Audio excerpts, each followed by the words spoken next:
اعوذ باللہ من الشیطان الرجیم بسم اللہ الرحمن الرحیم۔ السلام علیکم ورحمۃ اللہ وبرکاتہ۔ آج میں اپنے پیارے دوستوں کو ایک بہت ہی خوبصورت حدیث بتاؤں گا۔ نبی پاک صلی اللہ علیہ وآلہ وسلم نے ارشاد فرمایا، اعمال کی کثرت۔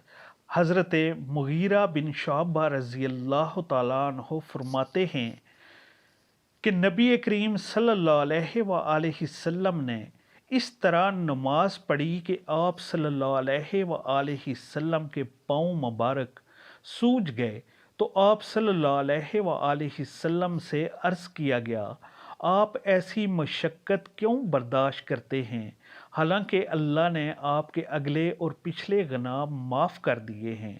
تو آپ صلی اللہ علیہ وآلہ وسلم نے ارشاد فرمایا، کیا میں شکر گزار بندہ نہ بنوں؟